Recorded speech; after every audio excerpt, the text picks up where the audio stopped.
এবং আমি গ্রাম থেকে আসছি বেসিক্যালি। আসলে আমি 5 দিনের মতো পাবনায় ছিলাম, আমার নানি শাশুড়ি খুব sick.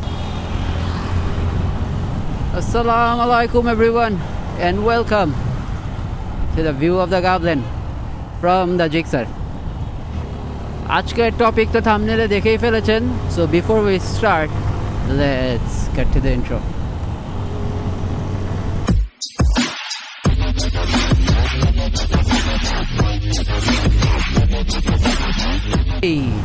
Now that you guys are back, topic শুরু করার আগে ছোট্ট একটা কথা বলে নেই। আপনার স্বামী, হাজব্যান্ড অথবা বয়ফ্রেন্ড অথবা সিগনিফিক্যান্ট আদার, ছেলে জাতি আর কি বেসিক্যালি, আমরা যদি আমরা কিছু বলে থাকি যে হ্যাঁ করব, তো আমরা ডেফিনেটলি করব। আমাদেরকে প্রত্যেক 2 সপ্তাহ পর পর 1 মাস পর পর মনে করায় দেওয়ার কিছু নাই যে আমরা করব।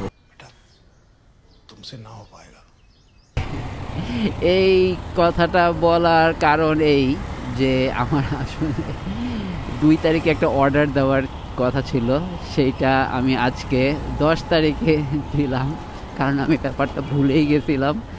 এবং গতকালকে যখন আমার ওয়াইফ বলছে এই আমার জিনিসগুলো কবে আসবে, তখন আমি বলছি আসবে সুন, এনি টাইম সুন।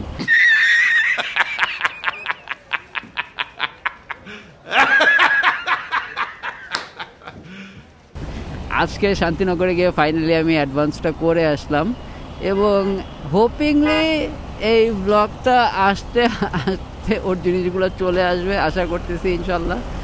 আর এছাড়া সেটা হলো গিয়ে, চলুন টপিকে এবার কথা বলা যাক। Let's start.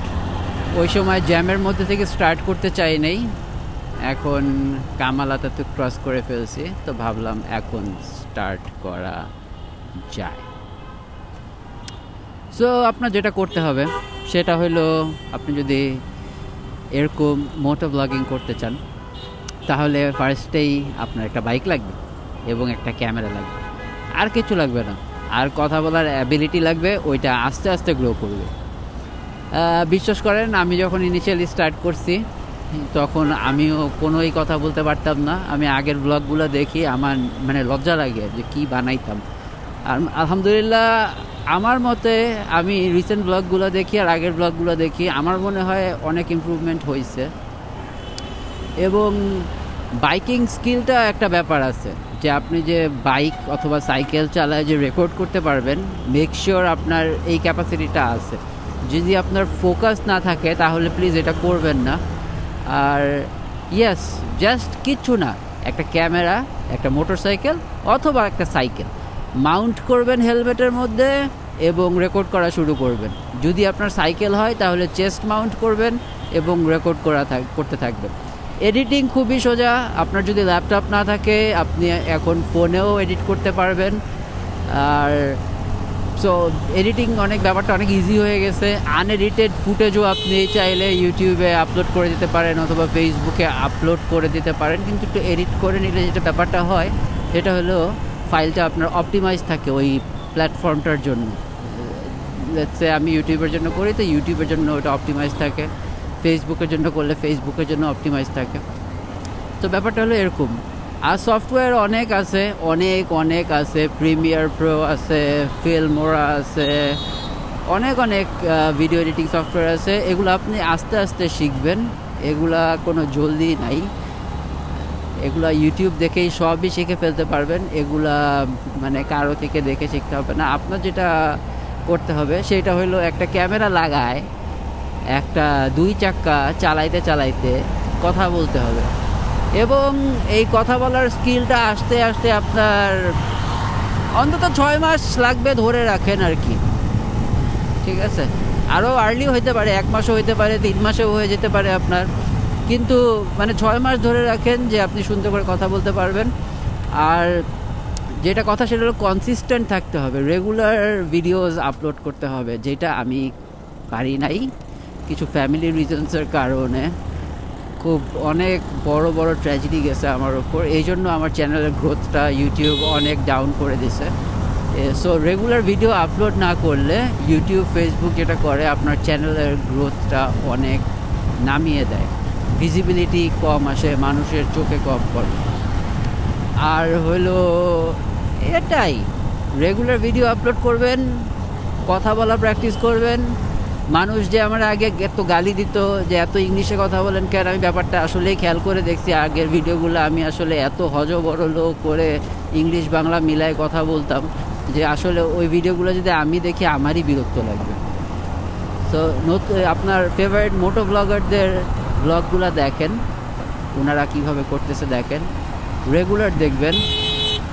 আর যদি আপনার স্ক্রিপ্টেড থাকে, টপিকে থাকে, তাহলে তো খুবই ভালো। আর আমার মতো যদি আনস্ক্রিপ্টেড, জাস্ট বাইক নিয়ে বের হয়ে গেছেন, এভরিডে ডেইলি ব্লগ করতেছেন, কি হচ্ছে দেখাচ্ছেন, তারপরেও মানুষ দেখবে। কারণ মানুষ দেখতে চায়, মানুষ এখনও দেখতে চায়। করোনার মধ্যে একটু বেশি দেখতে চাইতো, কারণ বাসায় ছিল, কিন্তু এখনও দেখতে চায়। আমি নিজেই দেখি ভাই, আমি নিজেই মোটো ব্লগস দেখি। আমি যে মোটো ব্লগস বানাই, আমি পাশাপাশি অনেক মোটো ব্লগস জাস্ট এন্টারটেনমেন্ট পারপাসের জন্যই দেখি। আমার অনেক মোটো ব্লগ, আমার অনেক ফেভারিট মোটো ব্লগার আছে। দ্য আউটসাইডার, MSI ব্লগস, একসময় দ্য চকলেট বাইকার দেখতাম অনেক, বাইকের রিভিউজ দেখি অনেক। সো ইয়েস, টপিক চুজ করেন, সাইকেল মোটরসাইকেল নিয়ে বের হয়ে যান, রেকর্ড করেন, আপলোড করেন, দ্যাটস ইট। আর কিছুই না, ইটস ভেরি সিম্পল। খালি একটা সাজেশনই দিব, আপনি যে ব্লগিং ক্যারিয়ারটা স্টার্ট করতেছেন, অ্যাটলিস্ট মোটো ব্লগিং, এই কমিউনিটিটা খুব স্মল, মানে আপনার ভিউয়ার কমিউনিটিটা খুব স্মল।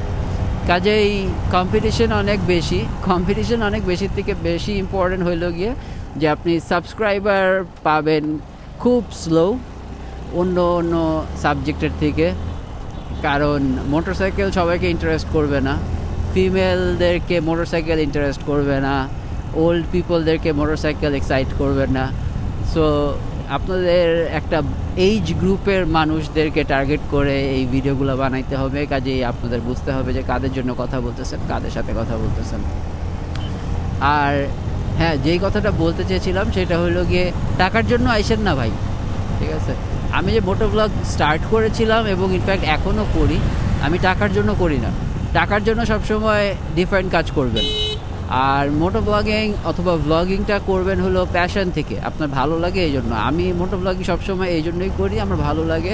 আমার মোটো ব্লগিং ক্যারিয়ার স্টার্টই হয়েছিল এই কারণ আমি অনেক জায়গায় মোটরসাইকেল নিয়ে যাই, যেসব জায়গায় গাড়ি নিয়ে যাওয়া সম্ভব না, ফ্যামিলি নিয়ে যাওয়া সম্ভব না, অনেক রিস্কি প্লেসে। সো ওই সব জায়গায়, মানে এত সুন্দর সুন্দর জায়গা, ওই জায়গাগুলো আমি মানুষকে দেখাতে চাই, মানুষকে এবং আমার পরিবারের মানুষকে মেইনলি। সো তখন হলো গিয়ে আমার মাথায় আসলো যে না, মোটো ব্লগিংটা তো আসলে আমার করা উচিত। আর না হলে তো মানে আমি দেখাতে পারতেছি না, কয়েকটা পিকচার্স দিয়ে আমি কেমনে দেখাবো যে জায়গাটা কত সুন্দর, আমি কত এনজয় করতেছি। সো এভাবে স্টার্ট হইলো। তো প্যাশন থেকে স্টার্ট করবেন। আর হ্যাঁ, আমি বলবো না যে একদমই টাকা নেই, অনেকেই টাকা কামায়। সো আপনি যে টাকা কামাতে পারবেন না কোনো সময়, এটা আমি বলবো না, কিন্তু ওই স্বপ্ন নিয়ে আইসেন না যে টাকাই কামাবো, 1 বছরের মধ্যে টাকা কামাই ফেলাবো, 2 বছরের মধ্যে টাকা কামাই ফেলাবো। আমি কিন্তু মানে ওই যে বলছি, ইনকনসিস্টেন্সির কারণে আমার চ্যানেল অনেক পড়ে গেছে, বাট স্টিল আমার চ্যানেল কিন্তু আমি এখনও মনিটাইজ করিনি, ঠিক আছে? আমার চ্যানেলে যে যত অ্যাডস আসে, ঠিক আছে, এই অ্যাডসের টাকা কিন্তু আমি পাই না, অ্যাডসের টাকা কিন্তু গুগল পায়, ঠিক আছে? সো ব্যাপারটা আপনার খেয়াল রাখতে হবে। আর যখন মনিটাইজ হয়ে যাবে, এই অ্যাডসের টাকা হলো গিয়ে আমি পাবো, বাট যেটা খুব একটা আহামরি বেশি হবে না। সো এই যে এরকম যে স্কিলগুলো, যে কোন জায়গায় ওভারটেক করতে হবে, কোন জায়গায় করতে হবে না, হাইওয়ে ট্রিপ দিতেছেন নাকি দিতেছেন না, এগুলো আপনার সব সময় খেয়াল রাখতে হবে। এবং আপনার মেক শিওর করতে হবে যে আপনার বাইকিং এবং সাইকেলিং স্কিল সেটটা আপনার ব্লগিং স্কিলের থেকে বেটার। কারণ এটা যদি না হয় তাইলে ভাই খেল খতম। এটুকু ছিল আজকের টপিক। সো আজকে একটা কাজে আসছি মিরপুর ডিএইচএসে, রাস্তা বেশ খালি পেয়েছি, মহাখালী দিয়ে এসেছি এবং আমি গ্রাম থেকে আসছি বেসিক্যালি। আসলে আমি 5 দিনের মতো পাবনায় ছিলাম, আমার নানি শাশুড়ি খুব সিক, তার জন্য দোয়া করবেন। সো আজকের ব্লগটা এখানেই এন্ড করে দিতেছি। ভালো থাকবেন, সুস্থ থাকবেন, like comment subscribe and do help me grow. আমার সাথে থাকবেন, আমার ভিডিওস দেখবেন, and until we see each other again, This is your friendly neighborhood goblin out for the day from Mirpur DOHS.